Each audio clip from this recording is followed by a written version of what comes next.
Só que uma palavra que vocês, os três, estão sempre repetindo e que me deixou com uma pulguinha, assim, porque ela não é ainda muito familiar para mim, é tecnologias de gênero.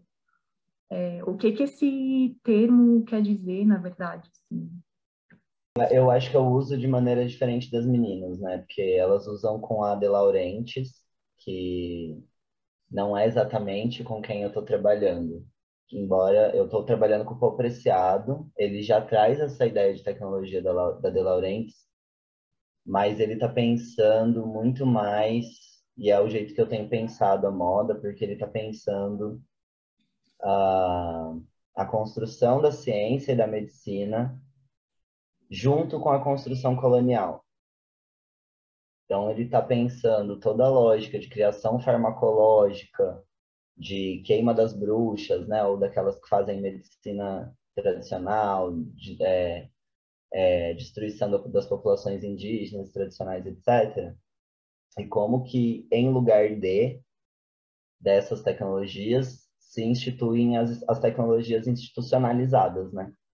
E o gênero ele está pensando como uma dessas tecnologias institucionalizadas e como toda a prática social se dá com base na produção dos corpos, né? Na produção desse corpo. Então, por exemplo, ele vai falar a produção da masculinidade na ligação com comer carne, por exemplo. Né? Então, o comportamento de comer carne é reiterado nesse lugar da masculinidade e como que incide um discurso de que homens têm que comer mais carne e também como que tudo isso se distribui, por exemplo, ou altera a química e a fisiologia corporal. Então, ele está pensando em todas essas tecnologias, esses dispositivos, talvez do Agamben também, como que esses dispositivos eles vão incidindo em gênero, em sexualidade e criando e formatando esses scripts. O conceito, né, da Laureate de tecnologia de gênero, eles seriam tanto discursos, práticas, quanto epistemologias, como a própria epistemologia eurocêntrica colonial, né, e a dualista, né, elas podem produzir e reproduzir, assim, a intenção, assim, dentro da lógica na qual a gente está inserido, né, do binarismo de gênero, branco, cis heterossexual, colonial, etc., qual que seria a função dessas tecnologias? Reproduzir essa lógica, essa matriz heterossexual, pensando no conceito da Judith Butler, né, que é esse alinhamento entre anatomia, comportamento sexual e comportamento social, né? Então, a gente considera, assim, a gente está falando, eu e a Natália, assim, a gente das avessas, a gente considera a moda como uma dessas tecnologias de gênero, assim, a moda pensando nessa moda hegemônica que reproduz esses lugares da sociedade, né? Isso que a gente acabou de falar sobre como que essa moda ela também está inserida na reprodução do que é visto como formalidade ou profissionalismo para as pessoas, mas também como ela é completamente dentro da lógica da matriz heterossexual, como uma tecnologia que reproduz o binarismo de gênero.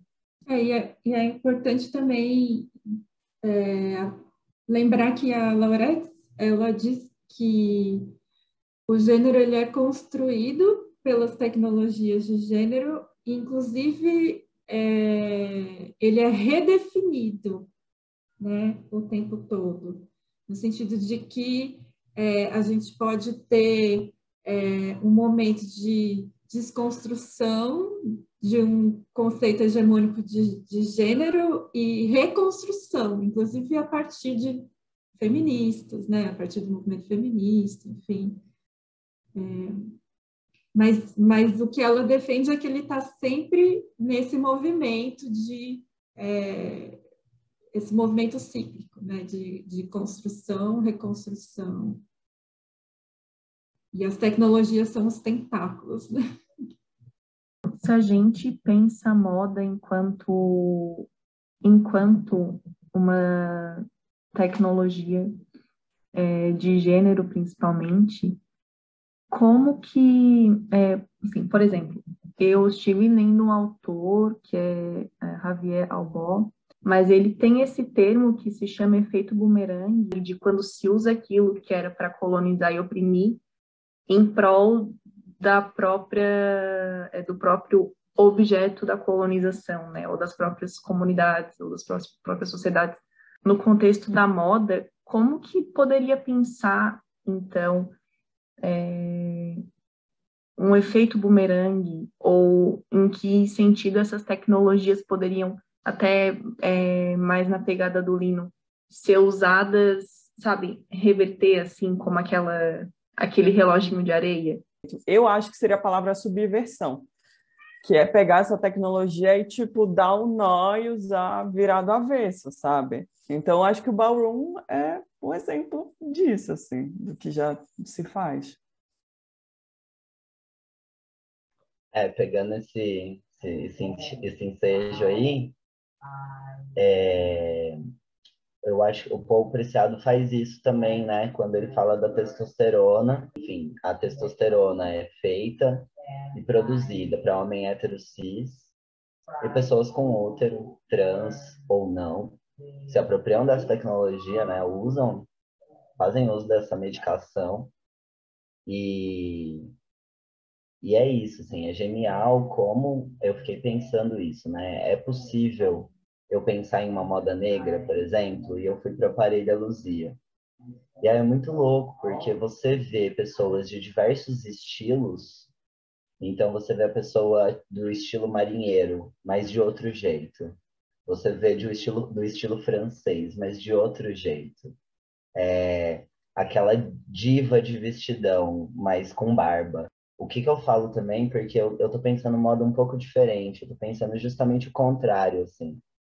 Como que esses modos, né, como que essa formação de script normativa ela é dada em todos os âmbitos da vida, e quais as consequências que a gente sofre quando não acata essa normatividade, né? Sei lá, o próprio fato de cortar o cabelo, ou não, né, de raspar os pelos ou não, a gente subverte, mas a gente também é afetado pela norma mesmo quando a gente subverte ela, né?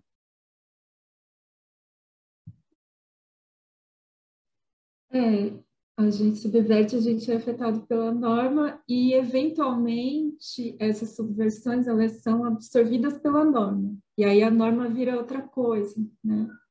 Então, é por isso que eu gosto, é interessante pensar a partir do que a Jeni Nunes fala sobre gênero, que eu acho muito legal, que é uma pensadora indígena e que ela está propondo que a gente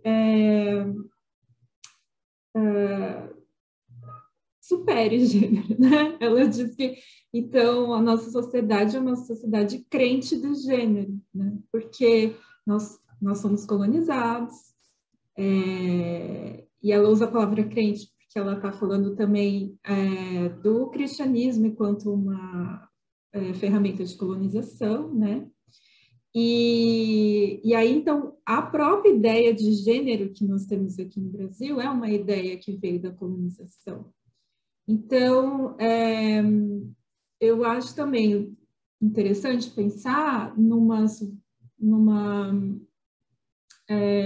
além da subversão, mas também, será que tem uma outra forma de lidar com os corpos, com as relações, que não necessariamente precisam passar por gênero ou por moda,